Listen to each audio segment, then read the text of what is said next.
നമുക്കൊരു വർക്കുണ്ട്. പോകുമ്പോൾ തന്നെ നല്ല മഴയായിട്ട് കുറച്ചു നേരം പുറക്കിരുന്ന്. പിന്നെ അവിടെ എത്തിയപ്പോഴാണ് വലിയൊരു പ്രശ്നം വന്നത്. സ്റ്റേജൊക്കെ ഓക്കെയാണ്, പക്ഷെങ്കിൽ ഹൈറ്റ് ആക്കാൻ നേരെ ചെരിഞ്ഞിട്ടാണ് വരുന്നത്. താർപ്പായ ഓൽക്ക് ഒന്നും ആക്കാൻ പറ്റൂല എന്ന് പറഞ്ഞുകൊണ്ട് ഓല് പറഞ്ഞു നിങ്ങൾക്ക് ആകുന്ന പോലെ ചെയ്തു എന്ന് പറഞ്ഞു. പിന്നെ ഫുഡ് കഴിച്ചിട്ട് തുടങ്ങാന്ന് പറഞ്ഞുകൊണ്ട് പിന്നെ ഫുഡൊക്കെ കഴിച്ച് പിന്നെ നമ്മൾ പണി തുടങ്ങി. നമ്മളെ വർക്ക് നമുക്ക് നല്ല വൃത്തിക്ക് ചെയ്ത് കൊടുക്കണ്ടേ, എന്നാലല്ലേ അവർക്കൊരു സന്തോഷമാവും. പക്ഷേങ്കിൽ എന്താണെന്നറിയില്ല, എല്ലാം കൊണ്ട് ഇവർക്ക് ഭാഗ്യം ഉണ്ടായിരുന്നു. നമ്മളെ മുന്നിലുള്ള സ്ക്വയർ ഈ ബാക്കിലുള്ള സ്ക്വയറിനെക്കാട്ടും കുറച്ച് ചേർത്താൻ സാധാരണ അങ്ങനെ വരത്തില്ല, കാരണം നമ്മൾ അഡ്ജസ്റ്റ് ചെയ്യുന്ന പോലെ ഇരിക്കാം.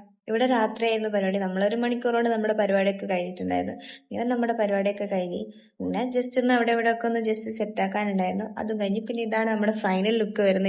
ഇതൊരു നിക്കായ ഡെക്കറേഷൻ ആണ് ചെയ്തത്. അങ്ങനെ എനിക്കും ഇവിടെ പരിപാടി ഉണ്ടായിരുന്നു. ഇവന്റെ കഴിഞ്ഞ് തെച്ചിയൊക്കെ അങ്ങ് പോയിട്ടുണ്ടായിരുന്നു. പിന്നെ ഞാനിവിടെ രാത്രി വരെ ഇവിടെ നിന്ന് ഞാനുണ്ടായിരുന്നു, ഇച്ചാച്ച ഉണ്ടായിരുന്നു. ഓളെ ഇടവേള തന്നെയുള്ള ഒരു കുട്ടീന്റെ നിക്കാഹാണ്.